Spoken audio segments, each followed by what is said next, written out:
আল্লাহ ডাক দিলেন, মুসা। মুসা বললেন, লাব্বাইক। মুসা বলো তো, এখন বর্তমান সময়ে পৃথিবীতে সবচেয়ে বড় জ্ঞানী কে? কালিম বলছে, মৌলা আপনি কি কারোর সাথে কথা বলেন? আল্লাহ বলে, মা কানা লি বাশারিন আইয়ুকাল্লিমাহুল্লাহ। মানুষের যোগ্যতা নাই, কোয়ালিটি নাই, স্ট্যাটাস নাই, আমি আল্লাহ তার সাথে কথা বলবো, মানুষের ওই কোয়ালিটি নাই। মালিক কেন? আপনি কি ইন্নাল্লাহ আলা কুল্লি শাইইন কাদির না? আল্লাহ বলে হ্যাঁ। আপনি কি কাদের মুতলাক না? আল্লাহ বলে হ্যাঁ। আপনি কি কুন ফায়াকুনের শক্তিধর না? আল্লাহ বলে হ্যাঁ। তো মালিক কথা বলেন না কেন? আল্লাহ বলে, আমি কথা বলতে পারি, কিন্তু আমার বান্দার যোগ্যতা নাই। কেন? আমার কথা এত দামি, এত কোয়ালিটিপূর্ণ, আমি যদি কাউরের নাম ধরে ডাক দে, সে সাধারণ বান্দা থাকে না, সে অসাধারণ নবী রাসূল হয়ে যায়। সে অসাধারণ কি হয়ে যায়? সেজন্য ইয়া হাসান কোরআনে নাই, কিন্তু ইয়া আদম কোরআনে আছে। তা আদম কি সাধারণ না? উনি অসাধারণ নবী হয়ে গেছে। সাইফুল ইসলাম আল আজহারি কোরআনে নাই। ইয়া ইব্রাহিম আছে, উনি কি হয়ে গেছে? নবী রাসূল হয়ে গেছে। তা আল্লাহ বলছে, মুসা আমি সবার সাথে কথা বলার সময় মাঝখানে জিবরিলকে রাখি, জিবরিল ছাড়া কথা বলি না। তো কালিম বলছে, মালিক আমার সাথে, আল্লাহ বলে মিন ওয়ারাইল হিজাব, জিবরিল নাই, মাঝখানে পর্দা আছে, আমি আপনার সাথে ডাইরেক্ট কথা বলছি। কালিম বলে, যার সাথে আল্লাহ ডাইরেক্ট কথা বলে তার চেয়ে বড় জ্ঞানী এই জমিনে আর কেউ হইতে পারে? তো কথা কি সত্য বলেছে না মিথ্যা বলেছে? সত্যই বলেছে, কারণ আল্লাহ তো ওনার সাথে কথা বলতেছে। তো আল্লাহ যার সাথে কথা বলে তিনিই তো বড় জ্ঞানী হবে, তার চেয়ে তো বড় জ্ঞানী আর কেউ হবে না। কিন্তু মাঝে মাঝে সত্য কথা বলতে গেলেও বিপদ হয়। আল্লাহর কাছে উত্তরটা ভালো লাগে নাই। কেন? যে বড় জ্ঞানী হয় সে নিজেরে কখনো বড় জ্ঞানী বলতে পারে না। কিন্তু আমার কালিম এর ভেতরে মালিকের প্রেমের ভেতরে এত বিভোর ছিল, বলে ফেলেছে, কিন্তু আমি আল্লাহর পছন্দ হয় নাই। আল্লাহ বলে, মুসা নিজেকে যখন বড় জ্ঞানী দাবি করলেন, আমি আল্লাহ হুকুম করছি তুরে সাইনা থেকে নামবেন।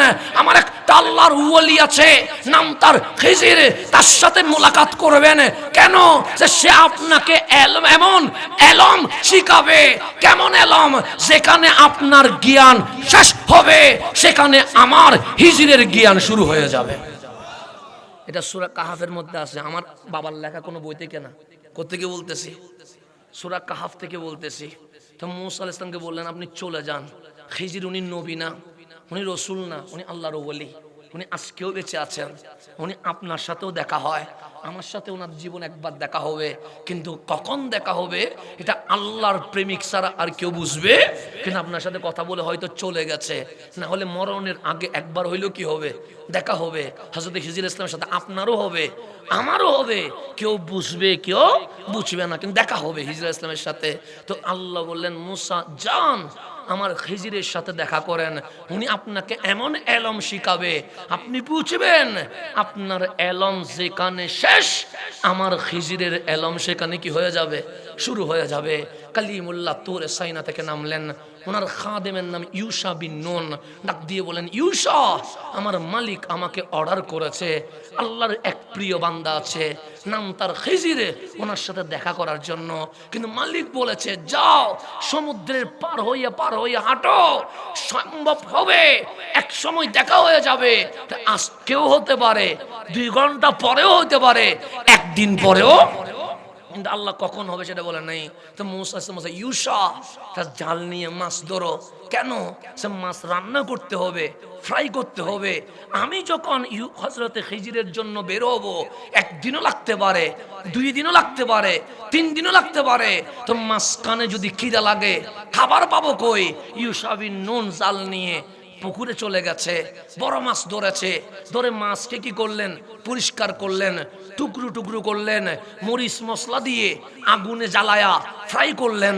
ফ্রাই করে ডেকসিতে নিলেন, পাত্রে নিলেন। মূসা আলাইহিস সালাম বলেন, রেডি। খাদেম ইউশা বিন নুন বলেন, রেডি। সে চলো। মূসা আলাইহিস সালাম সামনে, ইউশা বিন নুন পিছনে। সেই তুরে সাইনা থেকে হাঁটতে হাঁটতে হাঁটতে একটা একটা মিশরের জায়গা আছে যেখানে নীল নদ শেষ, আরব ভূমধ্য সাগর বাহরে মুতাওয়াসসিত শুরু। এটাকে কোরআন বলছে মারাজাল বাহরাইনে ইয়ালতাকিয়ান, দুইটা সমুদ্র মিলে একাকার হয়ে গেছে। কয়টা সমুদ্র? যেমন এই পানিটা কি খাওয়া যায়? কেন? এটা মিঠা পানি, লবণের পানি নয়। আপনাদের চাঁদপুরে ইলিশ হয় না? ইলিশ যেখানে বড় হয় ওই পানি কি খাওয়া যায়? কেন? সেটা লবণের পানি, মুখে দিলে আপনি ওয়াক করে ফেলে দিবেন। তাহলে লবণের পানি মুখে নেওয়া যায় না, কিন্তু মিঠা পানি মুখে নেওয়া যায়। নীল নদ যেটা আছে সেটা হচ্ছে মিঠা পানি। এই একটা নদী দিয়ে 7টা দেশ এখনো চলছে। আমরা তো বাংলার মানুষ বড় ভালো, 20 হাত ঢুকলে পানি পাওয়া যায়, কিন্তু মিশরে তো আর 20 হাত না, 100 হাত ঢুকলেও পানি পাওয়া যায় না। সেখানের জন্য শুধু দেশে একটা নদী, নাম কি? নীল নদ। 7টা দেশ এই নদীর পানি দিয়ে চলে। নীল নদ যেখানে শেষ, আরব ভূমধ্য সাগর, সেখানে পানি লবণ, এটা মুখে দেওয়া যায় না। ওই জায়গার নাম হচ্ছে মাজমাউল বাহরাইন। কোরআন বলছে মারাজাল বাহরাইনে ইয়ালতাকিয়ান, নীল নদ শেষ হইছে, আরব ভূমধ্য সাগর শুরু হইছে।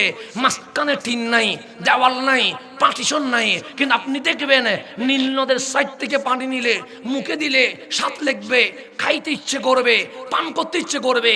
এই সাইডে আরব ভূমধ্য সাগরের পানি, আপনি যখন মুখে নেবেন জিহ্বা লাগলেই বলবে লবণ, খাওয়া যাবে না।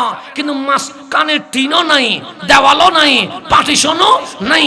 এইটা পানি লবণ দিলে ওরসাইন হবে, চিনি দিলে শরবত হবে, ট্যাং দিলে আকার পরিবর্তন হয়ে যাবে।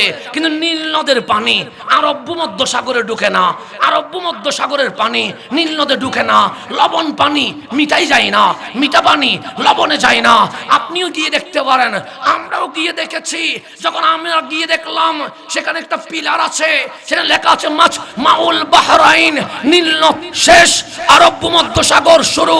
হাত দিয়ে দেখলাম তিন নাই, দেওয়াল নাই, পার্টিশন নাই, কিন্তু লবণের পানি মিটাই যায় না, মিঠা পানি লবণে যায় না। হঠাৎ জিজ্ঞেস করলাম, কিরে আরব ভূমধ্য সাগরের লবণ পানি মিটাই তো ঢুকতে পারিস, মাঝখানে তো দেওয়াল নাই, কিরে মিঠা পানি লবণে তো যাইতে পারিস, মাঝখানে তো দেওয়াল নাই। ওরা বলে যাইতে পারি না।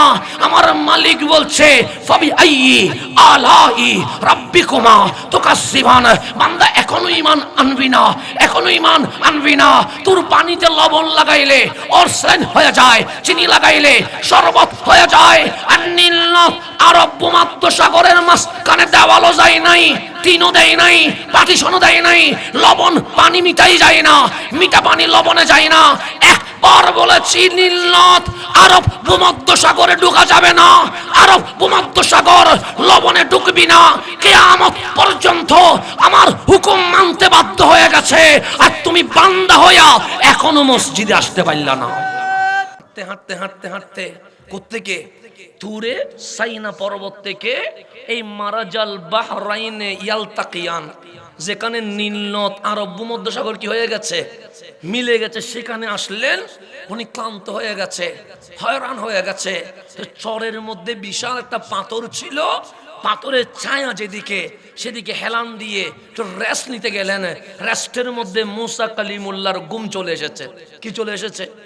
ওনার পাশে ওনার খাদেম ইউশা বিন নুন যে মাছ ফ্রাই করেছে ওই পাত্র নিয়ে বসে আছে। হঠাৎ ঘুম যখন মুসা কালিমুল্লাহ ইউশা বিন নুন দেখতেছে পাত্রে কি যেন লড়ালড়ি করতেছে। আপনি এখানে আমার জন্য মাছ রান্না করছেন না, আজকে আমাকে মাছ দিতে চাইছেন, হাতে এই মাছ কি জিন্দা হয়ে যাবে? আবার সম্ভব? এগুলা কাটি ফেলছেন, এগুলোর মরিচ লবণ দিয়ে কি করছেন, পাগল করছেন, তারপর চুলাই দিয়ে তেলের মধ্যে কি করছেন, রান্না করছেন। এগুলা জীবিত হওয়া সম্ভব? কিন্তু ইউশা বিন নুন দেখতেছে, হঠাৎ ডেকসিতে কি যেন কি করতেছে, লড়ালড়ি করছে। ডেকসির ডাকনা খুলতে দেরি ওই মাছ, যেই মাছ রান্না করেছিল সে জিন্দা হইয়া সমুদ্রে লাফ দিয়ে দিয়েছে। আল্লাহ কোরআনে বলছে, আল হুত কোরআনে বলতেছে, আমি বলি নাই, আমি বললে মানিয়েন না। আপনি বললেন আজগবি কথা বলতেছেন, কোরআন সূরা কাহাফে বলতেছে মাছ জিন্দা হইয়া কি দিছে, কোথায় লাফ দিছে? যেখানে নীল নদ আরব ভূমধ্য সাগর মিলছে ঠিক সেই জায়গায় কি হয়েছে, লাফ দিয়েছে। কারণ মুসা আলাইহিস সালাম তো ঘুম, মুসা আলাইহিস সালাম যেহেতু গরম পাবলিক, বেশি গরম। ইউশা বিন নুন আর ঘুম থেকে ডাকে নাই, উনি এই দৃশ্য দেখে হতভম্ব হয়ে গেছে। কিন্তু এই মাছ আমি নিজের হাতে ধরলাম, নিজের হাতে পরিষ্কার করলাম, নিজের হাতে রান্না করলাম, নিজে ডেকচিতে বললাম, এটা কি হয়ে গেল? মরা রান্নাকৃত মাছ লাফ দিয়ে কোথায় চলে গেছে? সমুদ্রে চলে গেছে। এটা দেখে উনি হতভম্ব হয়ে গেছে। কালিমুল্লাহ ঘুম থেকে আর ডাকে নাই, উনি ঘুম থেকে উঠে তাড়াহুড়া করছে, ইউশা সময় চলে যাচ্ছে, চলো। হযরতে ইউশা বিন নুন মাছ যে লাফ দিয়ে চলে গেছে এটা বলার কথা কি হয়ে গেছে? ভুলে গেছে। মূসা আলাইহিস সালাম সামনে, উনি খালি ডেকচি নিয়ে পিছনে পিছনে দৌড়তেছে। অনেক দূরে যাওয়ার পর বললেন, ইউশা মাছটা বের করো, আমার খিদা লেগেছে। ইউশা বিন নুন বলেন, আই মূসা আলাইহিস সালাম, আমার উপর রাগ করবেন না, শয়তান আমাকে ভুলিয়ে দিয়েছে। মাছের তো একটা ঘটনা ঘটে গেছে। সে কি করছে? আপনি যেখানে রেস্ট নিয়েছিলেন সেখানে এই রান্না করা মাছ জিন্দা হইয়া সমুদ্রে চলে গেছে। আমার কালিম বলে, আগে কেন বলো নাই? আমি কি করব? শয়তান আমাকে ভুলিয়ে দিয়েছে। কালিম বলে, আর কোনো টেনশন নাই। কেন? সে মরা মাছ যেখানে জিন্দা হয়ে গেছে সেখানেই খিজির আছে। সেখানে কি আছে? আল্লাহর ওলি থাকলে কেন মরা জিন্দা হয়ে যায়? ওলি থাকলে মরা কি হয়ে যায়? এটা কোরআন বলতেছে।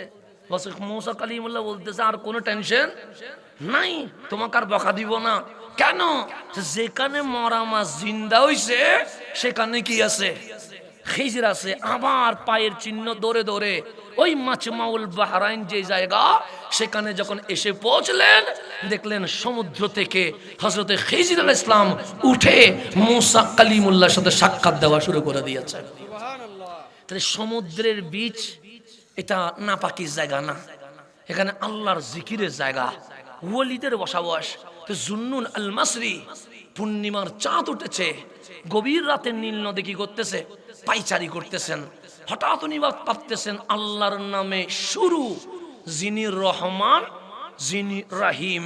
জুন্নুন বলতেছেন, আমি সুখে দেখতেছি এটা রহমানের রহমত, আমি নিঃশ্বাস নিচ্ছি এটা রহমানের রহমত। অন্ধকারে পূর্ণিমার চাঁদের আলো দিয়ে আমাকে রাস্তা দেখাচ্ছে, তার রহমানের রহমত। আমার হাত পা লড়ছে, তার রহমানের রহমত। আমি খাবার খেতে পেরেছি, তার রহমানের রহমত। তো আল্লাহ তো বিসমিল্লাহির রহমান বলে থেমে যায় নাই, রহিম বলেছে। তো রহমান মানিও দয়ালো, রহিম মানিও দয়ালো। রহমান বুঝেছি, রহিম কেমনে দয়া করে এটা তো আমি জুন্নুন বুঝি নাই। কে ভাবতেছে? জুন্নুন ভাবতেছে, মাসরি ভাবতেছে যে রহমান বুঝে গেছি, সুখে দেখতেছি রহমানের রহমত, খাইছি রহমানের রহমত, পা দিয়ে হাঁটতেছি রহমানের রহমত, নিঃশ্বাস নিচ্ছি রহমানের। কিন্তু আল্লাহ বলছে, আমি রহমানও, আমি আবার রহিমও। তোর রহমানের রহমত দেখা যায়, কিন্তু রহিম তো বুঝলাম না। যে আমি যখন এটা ভাবতেছি হঠাৎ দেখছি কোত্থেকে এক বড় বিচ্ছু নীল নদের চরে চলে এসেছে। ওই বিচ্ছু দ্রুত করছে, এসে যখন নীল নদের পারে দাঁড়াইছে, আমি দেখলাম নীল নদ থেকে একটা কচ্ছপ ভেসে উঠেছে, পিঠটা বিছাই দিছে। বিচ্ছু লাফ দিয়া কচ্ছপের পিঠে উঠছে, কচ্ছপ রওনা শুরু করে দিয়েছে, এই পার থেকে ওই পারে চলে যাচ্ছে। আমি জুন্নুন বললাম, কিরে হঠাৎ একটা বিচ্ছু আসলো, উনি আসার সাথে সাথে কচ্ছপ পারে ভিড়লো, কচ্ছপের পিঠে বিচ্ছু উঠে গেল, কচ্ছপ রওনা হয়ে গেল। যাই কই, আমি দেখবো একটা ডিঙ্গি নৌকায় জুন্নুন উঠে, নৌকা উনিও কি করছে? চালানো শুরু করছে কচ্ছপের সাথে সাথে। আমি ওই পারে বসলাম, কচ্ছপ ওই পারে বসলো। কচ্ছপ পৌঁছে পিঠটা মাটির সাথে লাগাইতে দেরি বিচ্ছু লাফ দিয়া ওই পারে নেমে গেছে। দেখলাম বিচ্ছু দৌড়ছে, আমি জুন্নুন মাসরি বিচ্ছুর পিছনে পিছনে দৌড়ছি। দৌড়তে দৌড়তে একটা জঙ্গলের ভিতরে ঢুকে গেছি, আরো ভিতরে ঢুকে গেছি। দেখলাম একটা গাছের নিচে এক আল্লাহর বান্দা গভীর ঘুমে মগ্ন, আর তার পাশে একটা সাপ ফানা তুলে যে এখন কামড় দিবে, এখন বিষ প্রয়োগ করবে, এখন মেরে ফেলবে। আমি অবাক হয়ে গেলাম, জঙ্গলে মানুষটা ঘুমে বিভোর, তার সামনে সাপ মুখ দিয়ে ফানা তুলছে যেন কামড় দিবে, কিন্তু সে তো জানে না ঘুমের মধ্যে বিভোর হয়ে আছে। আমি দেখলাম ওই সাপ যেটা ফানা তুলেছে এখন জানি চুবল মারবে। হঠাৎ দেখলাম ওই বিচ্ছু ওই ফানা বরাবর আঘাত করেছে। সাপ আর বিচ্ছুর মধ্যে কি হয়ে গেছে? যুদ্ধ শুরু হয়ে গেছে। বিচ্ছুর আঘাতে সাপ মরে গেছে, সাপের বিষে বিচ্ছু মারা গেছে, আর ওই বান্দা ঘুমের ভেতরে বিভোর হয়ে গেছে। এবং তার কাছে যে সাপ আসছে বান্দা কি জানে? কেন? সে তো ঘুমের মধ্যে বিভ্রান্ত, ঘুমের মধ্যে মগ্ন। তা আল্লাহ বিচ্ছু পাঠাইলেন, বিচ্ছুর সাথে সাপের কি হইল? মারামারি হইল। সাপের বিষে বিচ্ছু মরে গেল, বিচ্ছুর কামড়ে সাপ মরে গেল, বান্দার কিছুই হয় নাই। তখন আল্লাহর জন্য ইলহাম এসেছে, জুন্নুন রহমান তারে কয়, যেই রহমত দে তা দেখা যায়। রহিম তারে কয়, বান্দা হয়তো অন্য কাজে মশগুল আছে, এমন বিপদে পড়েছে সে জানেও না, আমি মালিক তাকে উদ্ধার করে ফেলে। রহমান মানে যেটা ওপেনে হয়, রহিম মানে যেটা গোপনে হয়। সেজন্য আমরা অনেক সময় অ্যাক্সিডেন্ট হয়, এখন বের হবো, কিন্তু আপনি নিউজে পেলেন ওই রাস্তার মধ্যে 12 জন মারা গেছে, আপনি কেন জান নাই? আপনি নিজেও জানেন না, আল্লাহ আপনাকে সেভ করে ফেলেছে। এরকম অসংখ্য ঘটনা ঘটে কি ঘটে না? ঘটে যায়। তা আল্লাহর রহমান মানে যে নিয়ামত দেখা দেয়, রহিম এমন নিয়ামত দেয় যা কি হয় না, দেখা যায় না। তো মালিক আপনাকে বলছে, বান্দা আমি ওপেনেও তোকে দয়া করি, গোপনেও তোকে দয়া করি। ওপেনেও তোকে আমি সেভ করি, গোপনেও আমি সেভ করি। এমন কিছু নিয়ামত তুই জানিস, আর এমন কিছু নিয়ামত দিয়েছি তুই কখনো জানিস না। সেজন্য আল্লাহ বলে, আমার নাম রহমানও, আমার নাম রহিম। এই সূরা জিলজালের কথা বলতে গিয়ে, যেটা আমি বলেছি ঘন্টা খানেক মাহফিল করব, সে কারণে আমি খুব দ্রুত আপনাকে বোঝানোর জন্য আমি দ্রুত চলে যাচ্ছি। সূরা জিলজাল এটা কিয়ামতের সূরা। কিসের সূরা? কিয়ামতের সূরা। এখন আমরা যে দুনিয়ায় আসছি, আমরা কি সারা জীবন থেকে যাব? থেকে যাব না। আমাদেরকে 20 বছর পরে, 30 বছর পরে, 5 বছর পরে, হয়তো আগামীকালও এই জমিন থেকে ছেড়ে, কুল্লু নফসিন যায়কাতুল মউত, মারা যাওয়ার পরে ইন্না লিল্লাহি ওয়া ইন্না ইলাইহি রাজিউন, এই দুনিয়া ছেড়ে আপনাকে আমাকে কবরে যেতে হবে কি হবে না? এখন কবরে গেলে মাটির ভিতরে তো দিবে নাকি? পানির ভিতর তো দিবে না, ফ্রিজের ভিতর তো দিবে না। তা আমার ডাক্তারকে যদি জিজ্ঞেস করি মাটির ভিতর দিলে কি হয়, উনি বলবে, হুজুর একটা কাজ হয়। কি কাজ? সে মাটিতে পানি ঢেলে দেখেন। আমি পানি ঢেলে দেখলাম মাটি পানিকে কি করে ফেলেছে, চুষে নিয়েছে। উনি বলবে একটা গর্ত করেন। আমি গর্ত করলাম, যে খাবারগুলো নষ্ট হয়েছে এগুলো গর্তে দেন। আমি দিলাম, সে 15 দিন পরে সে খুলবো। 15 দিন পর খুলে দেখি ওই তরকারিগুলো আর নাই, সবগুলো কি হয়ে গেছে, মাটি হয়ে গেছে।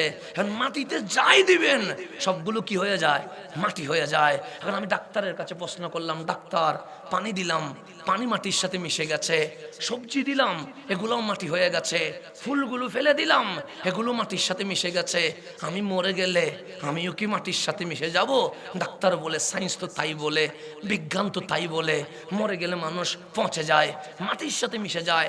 হাড্ডিগুলো আর হাড্ডি থাকে না, 12-13 বছর পর এগুলো জমিনের সাথে মিশে যায়।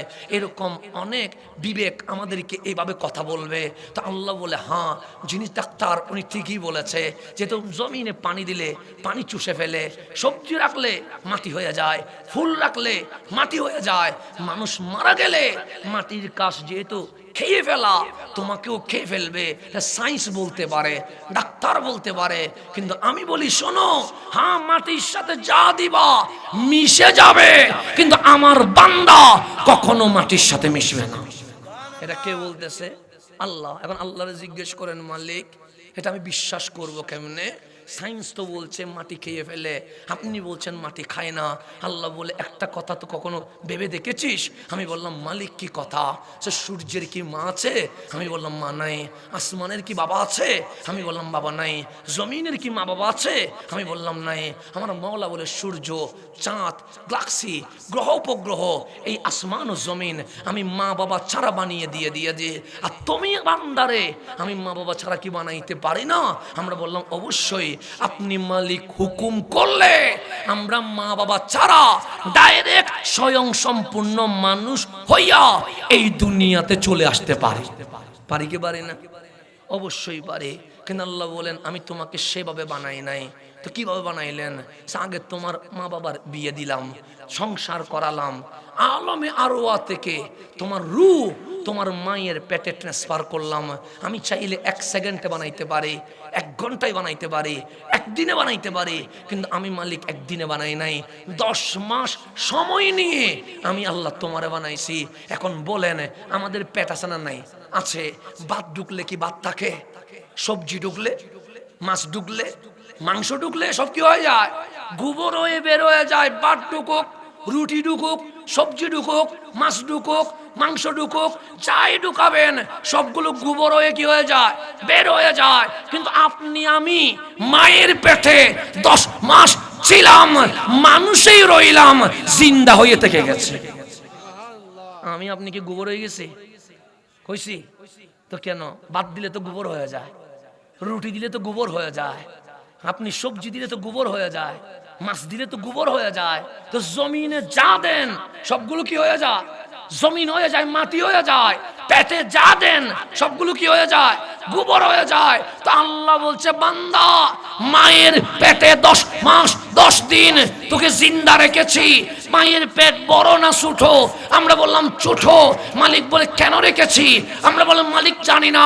আল্লাহ বলে, জন্মের আগে ছোট্ট মায়ের পেটে 10 মাস 10 দিন জিন্দা রেখে এটাই শিখাইলাম, মরণের পর 3.5 হাত কবরের ভেতরে পৌঁছে যাবি না। যেই আল্লাহ মায়ের পেটে জিন্দা রাখতে পারে, সেই আল্লাহ মরণের পর 3.5 হাত কবরের ভেতরেও জিন্দা রাখতে পারে। পারে কি পারে না? আল্লাহু আকবার, ইয়া রাসূলুল্লাহ, জিন্দাবাদ জিন্দাবাদ। আমার কথা কি কঠিন হয়ে যায়? কঠিন হয়ে যাচ্ছে? আমি ডানে বামে কথা বলতেছি না, কারণ আমার কথাকে 1 ঘন্টার ভিতরে আমার কথা গুছাইতে হবে, সেখানে আমি দ্রুত বলতেছি, কথা বুঝতে ঝামেলা হচ্ছে। আমরা সিটাঙ্গে মানুষ তো একটু স্পিডে বলি, আপনাদের বুঝতে কি কোনো ঝামেলা হয়? আমরা একটু একটু মানে খুব স্পিডে বলি, আমরা বাংলা ভাষার অস্তিত্ব রাখি না, বুঝতে পারছেন? যেমন আমাদের কেমন বলতে কষ্ট হয়, ম বলতে কষ্ট হয়, আমরা মোটর বলি না, আমরা বলছি ক্যান আসো, মানে কেমন বলি না। আমরা ছাগলকে ছাগল বলি না, গ বলতে কষ্ট হয়, আমরা বলি সল। পাগলকে পাগল বলি না, গ বলতে কষ্ট হয়, আমরা এটা ফেলে দিই। যেটা কষ্ট হবে এটা আমরা রাখি না, এটা কি করে ফেলে দিব, আমরা ডাইরেক্ট ফেলে দিব, যে এত ঝামেলা করার দরকার কি? যেটা বাইরেতে ঝামেলা হয় এটা বলারও দরকার নাই। এটা হচ্ছে সিটিংয়ে ভাষা, মানে যেটা বাইরেতে কি হবে, কষ্ট হবে, এটা বলারই দরকার নাই, ফেলে দাও, দরকার নাই। সেজন্য আপনারা দেখবেন সকল ভাষার ট্রান্সলেট হয়। চাইনা যদি লেখেন বাংলা হয়ে যাবে, জাপানি লিখলে বাংলা হয়ে যাবে, আরবি লিখলে বাংলা হয়ে যাবে, বাংলা লিখলে ইংরেজি হয়ে যাবে, সিটাইঙ্গে লিখলে জীবনে অনুবাদ হবে না। গুগলে বলবে যে এটা কি ঢুকাই দিছস। তা আমার ভাষাটা গুগলেও বুঝে না, আপনি কি বুঝবেন? গুগলে পর্যন্ত বুঝে না, এটা কি ঢুকাই দিছস। তো চাইনাদেরকে মাঝে মাঝে বলি, তোদের ভাষা কঠিন। চাইনা বলছে, বেটা আমারটা লিখলে ট্রান্সলেট হয়, তোরটা তো এত বেশি কঠিন, গুগলে পর্যন্ত বুঝে না। আমি বললাম, আল্লাহ তো যেমন ভাষা দিছে, গালি দিলে মানুষ মনে করে দোয়া করে দিয়ে দিছি। আমি বললাম, বিপদ থেকে বাঁচিয়ে গেলাম। বিপদ থেকে কি হয়ে গেছে, কারণ ট্রান্সলেটটা হবে না। আপনি কি বলবেন? বলবেন যে কি না কি বলছে, লিখলে আর কি হবে, অনুবাদ করতে পারবেন না, যদি কোনো সিটেঙ্গে ধরায় না দেয় আর কি। তো গালি দিব না, কারণ আমরা মুসলমান, নবীর উম্মত, গালি দেওয়া কি আমাদের কাজ না? আমার রসুল জীবনে গালি দেয় নাই, আমরা মুসলমান হয়ে গালি দেওয়া এটা অন্যায় ছাড়া জীবনে কখনো ন্যায় হইতে পারে না। সেজন্য গালি দেওয়া আমাদের কাজ না। আমাদের কাজ হচ্ছে মানুষের জন্য কি করা, দোয়া করা। আমরা বিধর্মীর জন্য বদদোয়া করি না, আমরা বিধর্মীর জন্য দোয়া করি আল্লাহ যেন হেদায়েত নসিব করে। কথা ঠিক না? আমরা বিপরীত পক্ষকে উস্কাইয়া দিব না। আমি যতক্ষণ মাহফিল করলাম, আমি কি মতাদর্শের যারা ভিন্ন ওদের কি ব্যাপারে আপনাদেরকে উস্কাই দিছি? আমি কি বলছি বাঁশ একটা নিয়ে নামি যান, লোহা একটা নিয়ে নামি যান? বলছি না। না, আমি বলবো, ভাই আমার, তোমার আমার ভেতরে যদি বিরোধ হয়, ইসলাম এটা আমার বাবারও নয়, ইসলাম এটা আপনার নানারও না। কোরআন হাদিস এভিডেন্স আছে, কোন বিষয়ে মতাদর্শে ভিন্নতা হলে আসেন এক টেবিলে বসি, কোরআন সুন্নাহ খুলি, দলিল যেদিকে যায় আমরা সেদিকে চলে যাব। আর কোন ঝামেলা আছে? আমি তো মারামারি কথা বলছি, আসেন না, বসি না, সুবিধা কি? আপনার জন্য একটা চেয়ার থাকবে, আমার জন্য একটা কি থাকবে? চেয়ার থাকবে, প্রয়োজনে 2 কাপ লাগবে না, চা 1 কাপ রাখেন, 1 চুমুক আপনি দেন, আরেক চুমুক আমি দিই, তারপরেও বসেন, কোরআন সুন্নাহ নিয়ে রিসার্চ করি, কোন বিষয়ে ঝামেলা হয়েছে বসেন। আমার কথা দিয়ে ইসলাম চলবে না, আপনার কথা দিয়ে ইসলাম চলবে না। আল্লাহ এবং হাবিবুল্লাহ যেইভাবে বলেছে আমাদেরকে সেইভাবেই চলতে হবে। এর বাইরে যাওয়ার দরকার যা আছে। আমি যদি বলি এটা হারাম, আমি যদি বলি টিস্যু হারাম, আপনি মানবেন? বলবেন ধর্মীয় এগুলো কি বলতেছেন? আমি বলবো কেন দাওয়াত দিয়েছেন, কি করে মহব্বত করে দাওয়াত দেন নাই? যদি দিছি তো আমি তো মহব্বত করে বললাম টিস্যু হারাম। আপনি বলবেন তুমি হাসান না, তোমার 14 গোষ্ঠী যদি হারাম হারাম চিল্লাও, টিস্যু জীবনে হারাম হবে না। কেন? কারণ হালাল হারাম তুমি করতে পারবা না, হালাল হারাম করতে পারবে একমাত্র কে? আল্লাহ। তো সেখানে আমি কি হারাম বললে হারাম হবে? আমি কি জায়েজ বললে জায়েজ হবে না? কোরআন সুন্নাহ আছে, দলিল আছে, দলিল যদি জায়েজ বলে জায়েজ হবে, দলিল যদি না জায়েজ বলে না জায়েজ হবে। তা আমি যদি আমার মসজিদে চিল্লাই, আপনি যদি আপনার মসজিদে চিল্লায়, এখানে বিশৃঙ্খলা ছাড়া কখনো সমাধান হবে না। আমাদেরকে এক স্টেজে বসে সমাধান করতে হবে। কথা ঠিক আছে না? তা আমি যদি কষ্ট করি এই পর্যন্ত আসতে পারি, আপনি মঞ্চ পর্যন্ত আসতে জামিলা কোথায়? আসেন, বসেন, কথা বলি। মারামারি করার কি দরকার? হুজুর দলিল কি বলে দেখি না, আসেন না। তো দলিল যদি ঘাটি, ইসলামের সমাধান নাই এমন কোন বিষয় আছে? ইসলামের সমাধান করে নাই এমন কোন আবিষ্কার আছে? সকল কিছুর সমাধান আল কোরআনে আছে না নাই? আছে। রাজামিলা কই? বসলেই তো সমাধান। হয়তোবা হ্যাঁ হবে, না হয় না হবে। হ্যাঁ হইলে আমরা সবাই হ্যাঁ, না হইলে সবাই একসাথে না হয়ে যাব।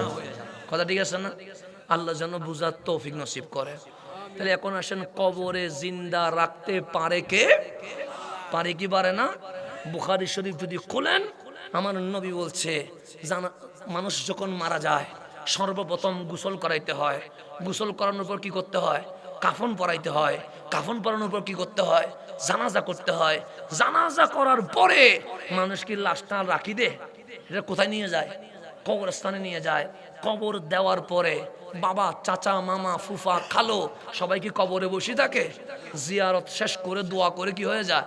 চলে যায়। তা আমার রাসূল বলছে ইন্নাল আবদা ইজা উদিয়া ফি কবরিহি, যখন কোনো বান্দা মারা যায়, গোসল শেষ, কাফন শেষ, তার জানাজা শেষ, তাকে যখন কবরস্থ করা হয়, মাটি যখন দিয়ে দিয়েছে, ফাতাওয়াল্লা আনহু আসহাবুহু, বাবা, মামা, চাচা, ফুফু, কালো, বন্ধু সবাই কবর দিয়ে ফাতাওয়াল্লা পিঠ দিয়ে চলে যাচ্ছে।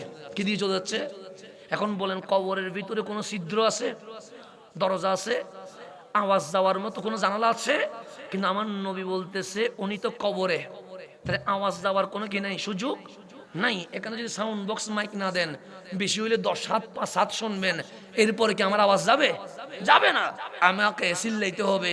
চিল্লানোর পরেও পিছন থেকে বলবে হুজুর শুনি না, শুনি না, কি বলতেছেন এগুলা? তাহলে মাইকও লাগবে, সাউন্ড বক্সও লাগবে। আর আমার নবী বলে যিনি মারা গেছে উনি ভালো হোক গুনাহগার হোক, ওই মানুষ যে কবর থেকে চলে যাচ্ছে, জুতার যে আওয়াজ হচ্ছে, লাইয়াস মাউ করআ নিয়ালিহিম, জুতার টাক টাক আওয়াজ কবরের ভেতরে যারা দাফন করে দিয়েছেন উনি নিজের কানে শুনতে শুরু করে দিয়েছেন। পাওয়ার বাড়ছে না কমে গেছে? কেমন বাড়ছে? কবরের ভিতর থেকে জুতার আওয়াজ শুনতেছে। বুখারী শরীফ, মুসলিম শরীফ। এখানে কোনো কথা আমি আমার নিজ থেকে বলতেছি না, 200 বছর আগে লিখছি, এই কথা থেকে বলতেছি না। বুখারী শরীফ ইয়াসমাউ, সামিয়া ইয়াসমাউ মানে শুনে। কে শুনে? কবরের ভিতরের মানুষটা কি শুনে? কারা আওয়াজ। কিসের আওয়াজ? সে নিয়ালিহিম, তাকে যারা কবরস্থ করেছে তারা যে চলে যাচ্ছে, সেই জুতার আওয়াজ ওই কবরের ভেতরে যিনি মারা গেছে উনি কি করে? শোনে। যখন অনেক দূরে চলে যায়, কবরস্থানের কোনো আওয়াজ আছে নাই, তখন কি হয়? ফাআতানে মালাকান, 2 জন ফেরেশতা আসে। কয়জন ফেরেশতা? নাম কি? মুনকার, নাকির। এই 2 জন এসে আপনি কিভাবে শোয়াইছেন? এমন ভাবে শোয়াইছেন, এখানে দাঁড়ানোর, বসানোর, লড়ার কোনো সুযোগ আছে? এমন ভাবে শোয়াই দিছেন, আরো বাঁশ দিছেন, মাটি দিছেন, যাতে করে উনি কি করতে না পারে, উঠে উঠতে না পারে, এমন ভাবে তো দিছেন। তো এখানে কি কবর থেকে উঠার কোনো সুযোগ আছে? নাই। তো এখন কি করছে? ফাআতানে মালাকান, দুইজন ফেরেশতা আসবে, নাম কি? মুনকার। একজন ডান হাতে ধরবে, আরেকজন বাম হাতে ধরবে। ফাইয়ুক ইদা নিহি, তাকে শোয়াই যে দিলেন, সেখান থেকে দুইজন ফেরেশতা তাকে ধরে বসাবে। তাহলে এখন কবরে কিসের জায়গা হয়ে গেছে? আপনি তো বসার জায়গা দেন নাই। আপনি কি হিন্দুদের মতো চেয়ার, বিছানা এগুলা দিছিলেন? দেন নাই তো। কিন্তু সেখানে উনি কি হয়ে গেছে? ফাইয়ুক ইদা নিহি, বসে গেছে। বসার পর প্রশ্ন হবে কয়টা? তিনটা প্রশ্ন। এটা তো আপনিও জানেন, আমরাও জানি। প্রশ্নের উত্তর দিতে পারলে, আমার রসুল বলছে উপরে 3.5 হাত কবর মনে হচ্ছে, ভেতরে 3.5 হাত নাই। হে রাসূলুল্লাহ, ভিতরে কি? রাউদাতুম মিন রিয়াদিল জান্নাহ, ভিতরে জান্নাতুল ফেরদৌসের বাগান হয়ে গেছে। সেজন্য কবরে জিয়ারত করতে গেলে প্রথমে ফাতিহা না, প্রথমে ইখলাস না, প্রথমে সালাম দিতে হয়, আসসালামু আলাইকুম ইয়া আহলাল কুবুর। তা আমার বাবা এখানে নাই, আমি কি সালাম দিব? কেন? যিনি সামনে তাকে না, ওনাকে সালাম দেওয়া লাগে না। যিনি সামনে তাকে, ওনাকে সালাম দেওয়া লাগে। তা আপনি কবরে গেলে প্রথমে কি দিতে হয়? সালাম দিতে হয়। কেন? আমার নবী শিখাচ্ছে, উম্মত তুমি মাটির উপরে জিন্দা, আর উনি মাটির নিচে জিন্দা। তাহলে কেউ মাটির উপরে জিন্দা, কেউ মাটির নিচে। এখন আমার মা 10 মাস আমাকে রেখেছে। এখন 10 মাস যখন শেষ হয়, মায়ের পেটের ব্যথা উঠে কি উঠে না? এটাকে কি বলে? প্রসব বেদনা বলে, কি বলে না?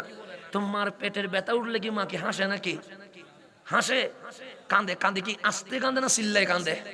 চিল্লায় কাঁদে, পুরা গড় খবর করে ফেলে। কেন? মায়ের পেটের যন্ত্রণা মৃত্যুর চেয়েও কঠিন। সেজন্য আমরা মায়ের ছোট্ট পেটে 10 মাস শান্তিতে থেকে ফেলেছি, কিন্তু আমাদের 5 তলা বিল্ডিং এ আমার মা বাবার জায়গা হয় না। এখন এরকম হচ্ছে না? ছোট ফ্যাটে জায়গা হয়ে গেছে, ছোট একটা ফ্যাট, এটা 10 হাতও না। আমার মা রাখি দিয়েছে, আপনার মা রেখে দিয়েছে, কিন্তু আমার 5 তলা বিল্ডিং এর কত বড় রুম, আমার বন্ধুর জায়গা হয়, কিন্তু আমার মায়ের জায়গা, আমার বাবার জায়গা হয় না। আর সেই মুসলমান যদি দোয়া করি, দোয়া কি কবুল হবে? তো ভূমিকম্প না কি হইতো? এই জমিনে গজব না আসে কি হইতো? আল্লাহ বলছে, তোর ঘরে মা জায়গা পায় না, বাবা জায়গা পায় না, তোর মা বাবা তোর দ্বারা অত্যাচারিত হয়েছে। তো যার মা বাবার চোখ দিয়ে সন্তানের কষ্টে সুখের পানি বের হয়ে গেছে, সেই জমিনে আমি কখনো রহমত দিতে পারি না। আজকে বেশি গজব আসার পিছনে কারণ হচ্ছে, 1 নম্বর, মা বাবা কষ্ট পাচ্ছে। প্রায় সমাজে দেখবেন চাঁদপুরের শহরে বৃদ্ধাশ্রম হয়ে গেছে, হয় নাই? হয়েছে কেন? মা বাবার জায়গা করে নাই, বৃদ্ধাশ্রমে দিতে হচ্ছে। তো গজব না শিখে রহমত আসবে? তা আমার মা আমাকে 10 মাস রেখেছে, 10 মাস পরে এখন কি হয়ে গেছে? আর রাখার মতো ক্যাপাসিটি নাই, কারণ পেটে তো তার ফাসাদ না যে আমাকে রাখবে। তখন কি উঠে গেছে? প্রসব বেদনা উঠছে। প্রসব বেদনা উঠলে মা কি আমাকে পেটে রেখে দেয় না দুনিয়াতে ছেড়ে দেয়? দুনিয়াতে কি করে দেয়? ছেড়ে দেয়। আচ্ছা, এখন গভীর মনোযোগ দেন। মায়ের পেট আছে না? আচ্ছা, আমাদেরও পেট আছে না? আমাদের পেটকে আরবিতে বলে বাতনন। কি বলে? আর মায়ের পেটে যখন সন্তান আসে, ছেলে হোক মেয়ে হোক, তখন মায়ের পেটের নাম হচ্ছে রেহেম, রা হা মিম। আল্লাহ হচ্ছে হুয়াল্লাযী ইউসাব্বিরুকুম ফিল আরহামি কাইফা ইয়াশা। মায়ের পেটের নাম কি হয়? রেহেম। আমার নবী বলছে, ওই মায়ের পেটে যখন সন্তান চলে আসে, তখন আমার আল্লাহ ডাইরেক্ট মায়ের পেটের সাথে কথা বলা শুরু করে দেয়। কে কথা বলে? কেন? বলছে, আমার বান্দা তোমার পেটে, তা আমি বানাইছি তারে, তা আমি তোমার সাথে কথা বলবো। তখন মার পেটে জিজ্ঞেস করে, ও গুমায়ের পেট, তোমার নাম কি?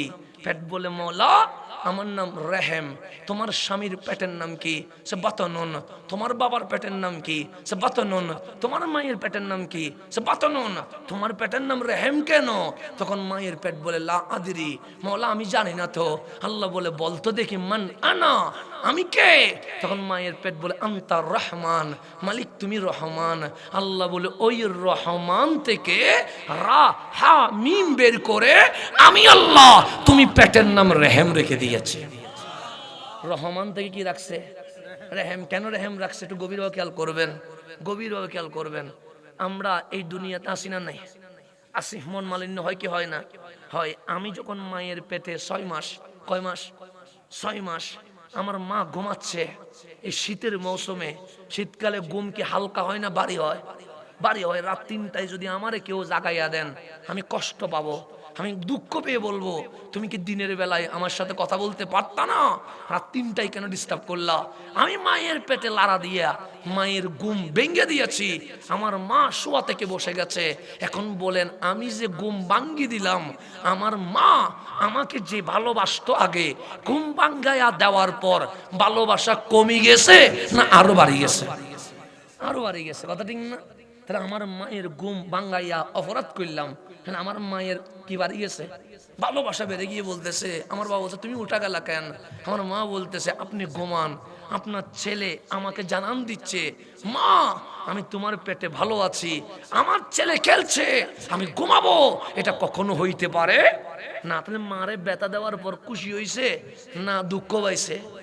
8 মাস হয়ে গেছে, আমার মা দাঁড়িয়ে দাঁড়িয়ে রান্না করছে, আমি পেটের ভিতর থেকে একটা লাথি মেরে দিয়েছি, আমার মা দাঁড়ানো থেকে বসে গেছে। পেটে কি আরাম পাইছে না ব্যথা পাইছে? সুখের পানি বের হয়ে গেছে। এখন আমি যদি এখানে কাউরে লাথি একটা মেরে দিই, সে কি জীবনে আমার সাথে কথা বলবে? হ্যাঁ বলো হুজুর এটা তো বেয়াদবে না দেখতেছি, শিষ্টাচার শিখা নাই, আদব শিখা নাই, কিভাবে কথা বলতে হয় ভদ্রতা শিখায় নাই। কিন্তু আমার মারে আমি লাথি মেরে দেওয়ার পরে আমার মা দাঁড়ানো থেকে বসে গেছে, চোখ দিয়ে পানি বের হয়ে গেছে। আমার বাবা চিৎকার করে বলছে তোমার কি কোনো সমস্যা হয়েছে?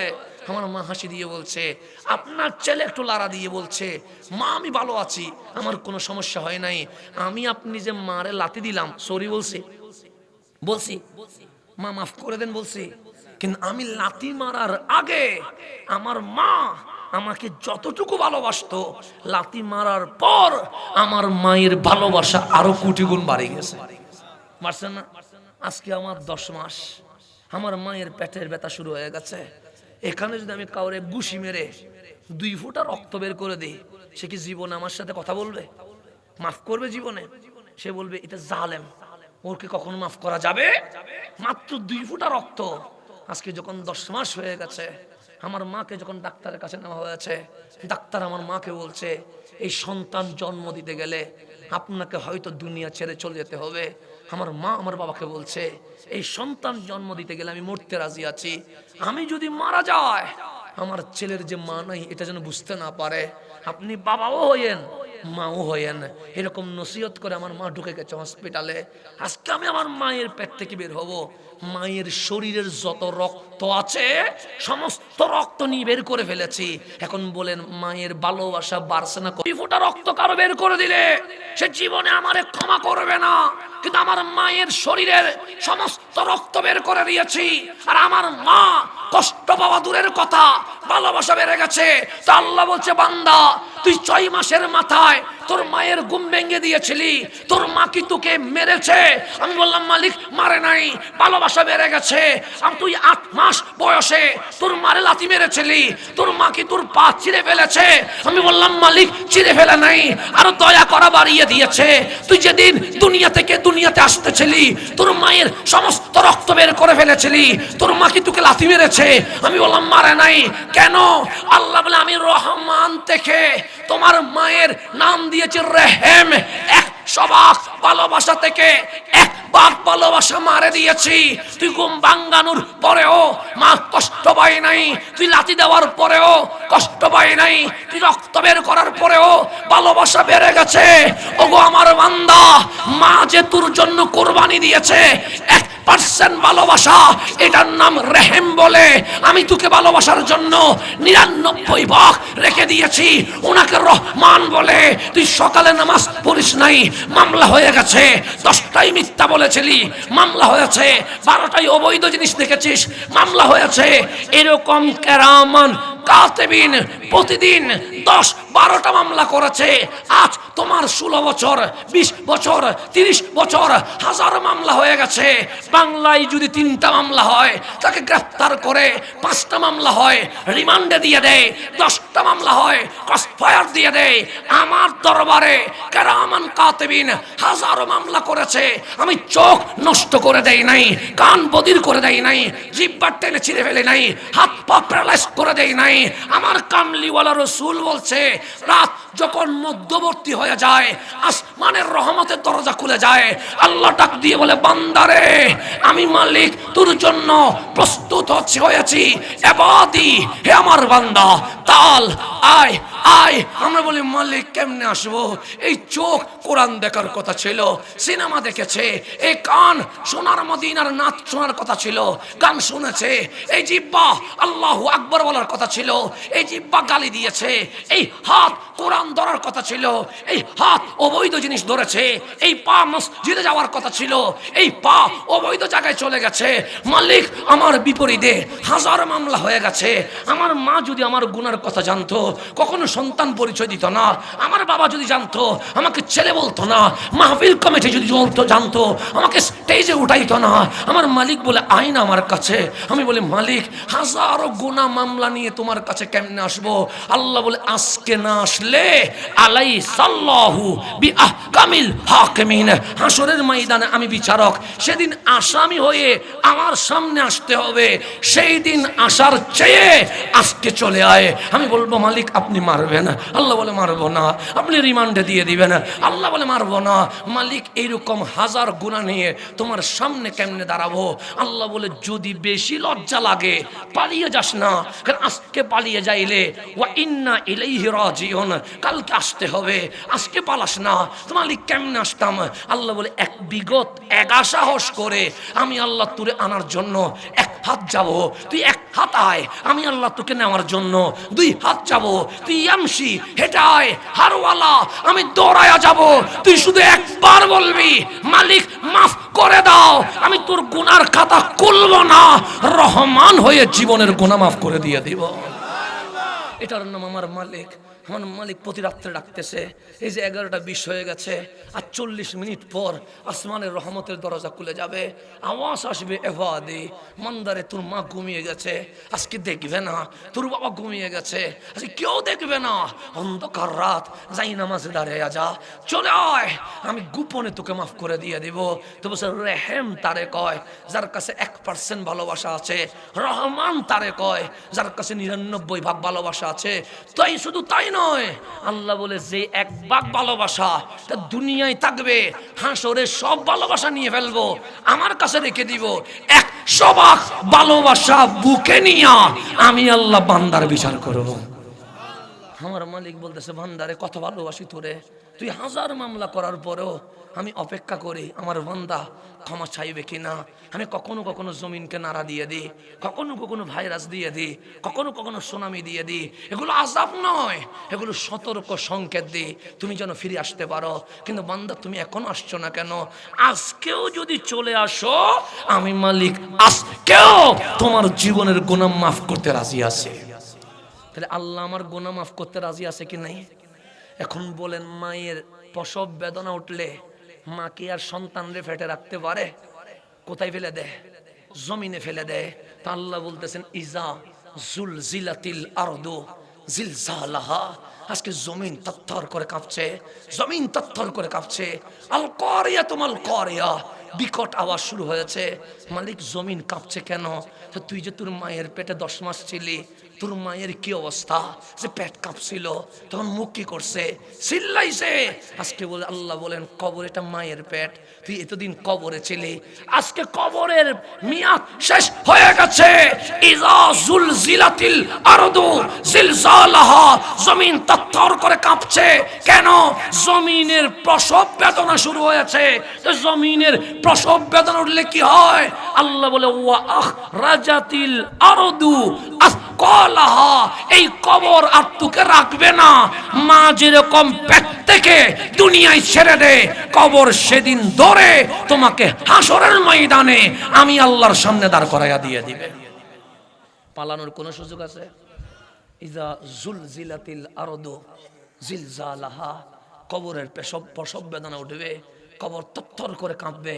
আল কারিয়াতু মাল কারিয়া, মা যেমন চিল্লায় সেদিন দুনিয়া চিল্লাবে। চিল্লাইলে কি হবে? আল্লাহ বলে ওয়া আখরাজাতিল আরদু আসকালাহা, সেদিন জমিন তোমাকে আর রাখতে পারবে না। মায়ের পেটে সন্তান যেমন ভারী, কবরের কাছে মুর্দা তেমন ভারী, সেদিন কবর তোমাকে ধরে আমি আল্লাহর সামনে দাঁড় করাইয়া দিবে।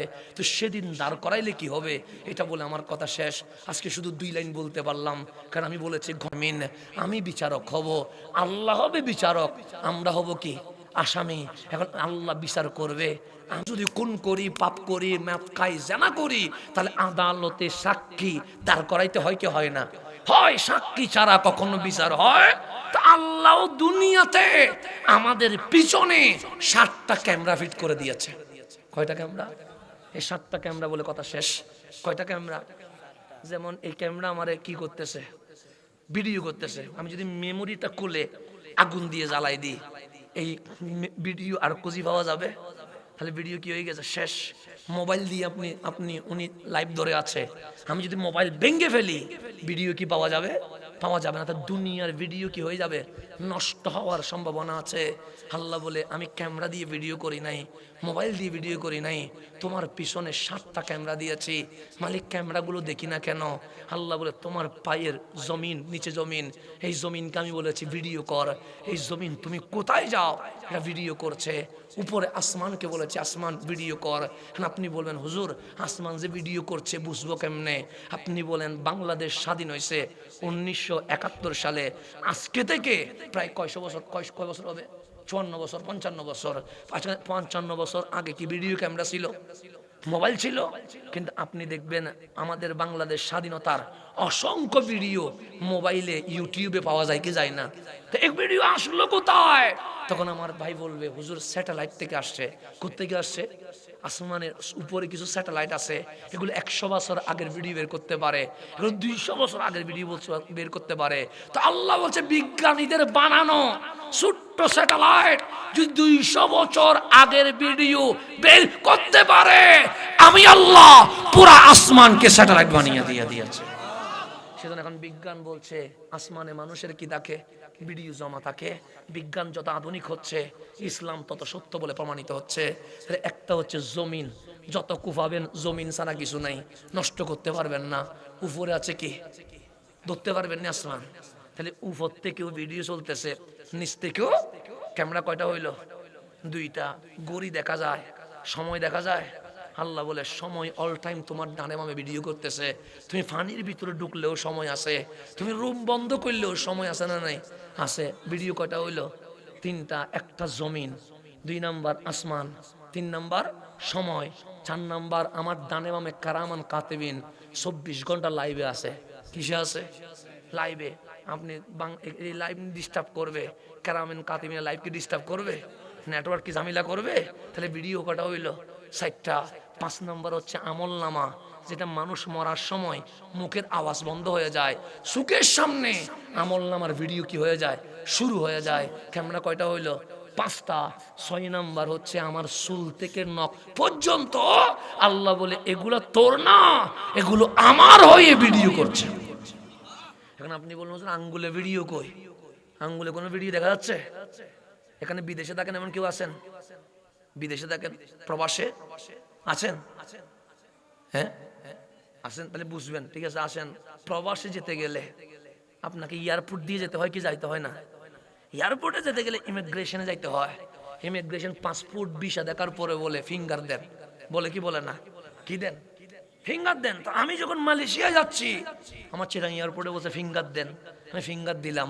কত সালে মিশরে গেছি, কখন আসছি, কত সালে দুবাই গেছি, কত সালে সৌদি আরব গেছি, কয়বার মালয়েশিয়া গেছি, সেকেন্ড সব বলা শুরু করছে। তো আমি বললাম ডু ইউ নো মি? আপনি কি আমাকে চিনেন? আমি চিনি না। তো না চিনলে আমার মনে নাই, আপনার কেমনে মনে আছে? আমি বলতেছি না তো, কে বলতেছে? আপনার ফিঙ্গারে বলতেছে। আপনি যখন মেশিনে দিছেন আপনার অতীত এখানে শু হয়ে গেছে। আল্লাহ দেওয়া আঙ্গুল বিজ্ঞানীর মেশিনে রাখলে যদি অতীত শু হয়ে যায়, আল্লাহর দেওয়া এই শরীর আল্লাহর মেশিনে রাখলে কোনো কিছু গোপন করা যাবে, ফালাইতে পারবেন। ক্যামেরা কয়টা? 6টা হয়েছে। কয়টা হয়েছে? কালকে আমি আসামির কাঠগড়ায় দাঁড়িয়ে যাব। আল্লাহ বলবে কোনো সাক্ষী দরকার নাই, ক্যামেরা চালু হ। তখন জমিন দেখাবে, আমি কোন সিনেমা হলে গেছিলাম, আসমান দেখাবে, আমি কোন পার্কে গেছিলাম, সময় দেখাবে আমি কোন অশ্লীল ভিডিও দেখেছিলাম, কারামান কাতিবিন বলবে আমি কি মিথ্যা কথা বলেছিলাম, আমলনামা বলবে আমি লেনদেনে কি মেশকারি করছিলাম, আমার আঙ্গুল বলবে আমি কি করছি, আমার চোখ বলবে আমি কি দেখছি, আমি কান বলবে কি শুনছি। এখন বলেন আসামি যখন কাঠগড়ায় ডাকায়, সাক্ষী যখন বলে উনি খুন করছে, যখন প্রমাণ হয়ে যায় তখন আসামি কি বলে, আমি এগুলো করি নাই, সে মিথ্যা বলতেছে, বলে কি বলে না? সেদিন আমি দাঁড়াইয়া বলবো মালিক জমিন মিথ্যা বলতেছে, আসমান মিথ্যা বলতেছে, সময় মিথ্যা বলতেছে, কারামান কাতিবিন সব মিথ্যা বলতেছে, আমলনামা মিথ্যা বলতেছে, যে শরীরকে সুন্দর লাগার জন্য জুব্বা পরছি, গড়ি পরছি, আংটি পরছি, এগুলা মিথ্যা বলতেছে। আল্লাহ বলে তাই নাকি? আমরা বললাম হ্যাঁ। আল্লাহ বলে মিথ্যা বলতেছে? আমরা বললাম হ্যাঁ। আল্লাহ বলে বান্দারে এগুলা মিথ্যা বলছে মানি নিলাম, তুই বল আমি কখনো মিথ্যা বলতে পারে? আমরা বলে আমার মাওলা জীবনে কখনো মিথ্যা বলতে পারে না। আল্লাহ বলে 6টা ক্যামেরা বন্ধ হয়ে যা, 6 ক্যামেরা বন্ধ হয়ে যাবে।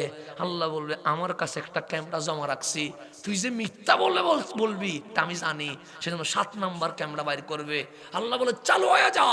7 নাম্বার ক্যামেরা যখন চালু হবে 6 ক্যামেরায় যা দেখানো হয়েছিল মাওলার ক্যামেরায়ও তা দেখানো শুরু হয়ে গেছে। সেদিন পালানো যাবে? যাবে না তো। আমি কোন সিনেমায় গেছি রেকর্ড আছে না নাই? আমি কোন সময় মিথ্যা বলছি রেকর্ড আছে না নাই? আমি ভাইয়ের সম্পদ যে নিজের ভিতরে ঢুকাই ফেলছি রেকর্ড আছে না নাই? আছে। আমি যা কুকু কাম করছি রেকর্ড আছে না নাই? তা আল্লাহ বলে বান্দারে কখন মরে যাবি কোনো ঠিক ঠিকানা নাই, আজকেও মরে যাইতে পারিস, কালকেও মরে যাইতে পারিস। আজরাইল আমার কাছে 3 বার, আপনার কাছে 3 বার আসে, একবার সকালে, একবার বিকেলে, একবার রাতে। সিগন্যাল দে তোর সময় কিন্তু শেষ হয়ে যাচ্ছে। আমি তোমারে দেখি, তুমি আমারে দেখো না। যেদিন তুমি আমারে দেখবা সেদিন আমি জান নিয়ে যাব, সেদিন আর তওবা করার কোনো সুযোগ নাই। তাহলে আজকে দেখি নাই, এখনো তওবার সুযোগ আছে না নাই?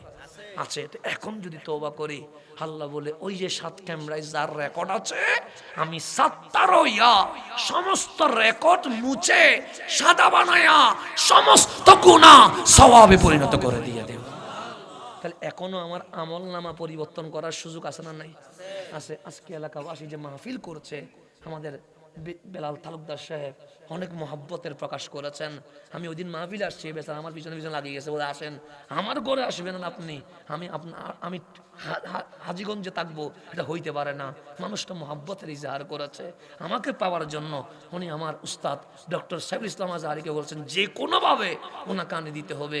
এই যে একটা মাহফিলের আয়োজন করেছে, হ্যাঁ কুয়াশার কারণে কষ্ট হচ্ছে, শীতের কারণে কষ্ট হচ্ছে, কিন্তু এই মাহফিল দেওয়ার কারণে আমাদের লাভ হয়েছে না ক্ষতি হয়েছে? যদি বলেন হুজুর কি লাভ হয়েছে, এটা বলে শেষ। কি লাভ হয়েছে? যেমন আমরা পানি কিনতে হয় কি হয় না? হয়। টিস্যু কিনতে হয়নি? হয়। আল্লাহ বলে বান্দারে ব্যবসা করবি? আমি বলি মালিক কে ব্যবসা করবে? আমি আর তুই করবো। মালিক কি বলেন? হ্যাঁ তোরে বানাবো বিজনেসম্যান, তুই হবি সওদাগর, আর আমি আল্লাহ নিজে কাস্টমার হয়ে কিনতে থাকবো। আমি মালিক একটা ফ্যাক্টরি লাগবে না? আল্লাহ বলে আসে তো। মালিক ফ্যাক্টরিটা কোথায়? তোর জীবন থেকে মরণ পর্যন্ত ফ্যাক্টরি। মালিক ফ্যাক্টরিতে যদি চাউল না থাকে, চিনি না থাকে, পেঁয়াজ না থাকে, বেচবো কেমনে? আল্লাহ বলে এটাও ব্যবস্থা করছি। আকিমুস সালাহ, নামাজ পড়, তোর ফ্যাক্টরির পণ্য হবে। ও আতুস যাকাত, যাকাত দে, তোর ফ্যাক্টরির পণ্য হবে। কুতিবা আলাইকুমুস সিয়াম, রোজা রাখ, তোর ফ্যাক্টরির পণ্য হবে। কোরআন পড়, এটা ফ্যাক্টরির পণ্য হবে। কোরআন তেলাওয়াত কর, এটা ফ্যাক্টরির পণ্য হবে। জিকির কর, ফ্যাক্টরির পণ্য হবে। দরুদ সালাম পড়, ফ্যাক্টরির পণ্য হবে। মালিক মাহফিল কর, ফ্যাক্টরির পণ্য হবে। তো এগুলো করলে কি হবে? আল্লাহ বলে ইন্নাল্লাহা ইশতারা মিনাল মুমিনিন, তোর নামাজ, রোজা, হজ, যাকাত, মাহফিল, জিকির, দরুদ, তেলাওয়াত সবগুলো আমি আল্লাহ নিজেই কিনে ফেলবো। কিনবে কে? তো এখন ফানি কিনছেন কি দিতে হইছে? টাকা দিতে হইছে। টিস্যু কিনছেন কি দিতে হইছে? মাইক আনছেন কি দিতে হইছে? লাইট প্যান্ডেল আনছেন কি দিতে হইছে? চাউল কিনছেন, মাছ কিনছেন কি দিতে হইছে? টাকা দিতে হইছে। মালিক তুমি যে আমার নামাজ, আমার রোজা, আমার তেলাওয়াত, আমার জিকির, আমার দরুদ, আমার মাহফিল যে কিল্লা, টাকা দিবা? আল্লাহ বলে দিব না। ডলার দিবা? আল্লাহ বলে দিব না। স্বর্ণ দিবা? আল্লাহ বলে দিব না। তেল দিবা? আল্লাহ দিব না। তো মালিক কিনে লাভ কি? আল্লাহ বলে বান্দারে সুখ এত নিচে যায় কেন? এই টাকা, এই ডলার, এই স্বর্ণ, এই তেল এগুলো ধ্বংস হয়ে যাবে, এটা কোনোদিন স্থায়ী থাকবে না। আমি মালিক বিনিময়ে টাকার চেয়ে, ডলারের চেয়ে, স্বর্ণের চেয়ে, তেলের চেয়ে কোটি গুণ দামি। বিআন্না লাহুমুল জান্নাহ, তোকে জান্নাতুল ফেরদৌস দিয়ে দেব। তাহলে মাহফিলে এসে লাভ হয়েছে না ক্ষতি হয়েছে? জান্নাতুল ফেরদৌস দিয়ে দিবে। আপনি যদি মেলায় ঘুরেন, মেলায় ঘুরলে কি আল্লাহ খুশি হবে? কে খুশি হবে? ইবলিসে খুশি হবে। আপনি যদি ফেসবুক গুতান, আল্লাহ খুশি হবে? কে খুশি হবে? ইবলিসে খুশি হবে। আপনি যদি অবৈধ জিনিস দেখেন, আল্লাহ খুশি হবে? কে খুশি হবে? তো ইবলিসে বলে আমি কিনবো তোর সিনেমা, তোর জেনা, তোর মদ, তোর মারামারি। ইবলিস আমারে কোথায় নিয়ে যাবে? সে আমার একটা পাওয়ার আছে। কি পাওয়ার? সে আমাকে আল্লাহ বলেছে আবা ওয়াস্তাকবারা ওয়া কানা মিনাল কাফিরিন, আমি কাফের। তো তুই কই যাবি? সে ফিদ্দারকিল আসফালে মিনান নার, জাহান্নাম ছাড়া আমার কোনো উপায় নাই। তা আমি যখন কারো থেকে কিছু কিনি, আমি তারে কি দি জানো? কি দাও? সাল্লাহ ওগবিয়ান্নাহুম আজমাইন, যারা সিনেমা, নাটক, জেনা, মেলা, মাদক, কোনাকুনি, মারামারি, হানাহানি, জুলুম করেছে, আমি যখন জাহান্নামে যাব তাদেরকে সাথে নিয়ে জাহান্নামে যাব। তাহলে ইবলিসের কফরে পড়লে কোথায়? আর আমার নবীর পথে আসলে কোথায়? এখন আপনারা যদি জাহান্নামে যেতে চান, মেলায় ঘোরেন, কোনো সমস্যা নাই। সিনেমা দেখেন, সমস্যা নাই। অশ্লীল ভিডিও দেখেন। আপনি যদি জাহান্নামে যেতে চান, আমি কি করব? যদি জান্নাতে যেতে চান, আজকের এই মাহফিল হইতে পারে আমাদের জীবনের শেষ মাহফিল।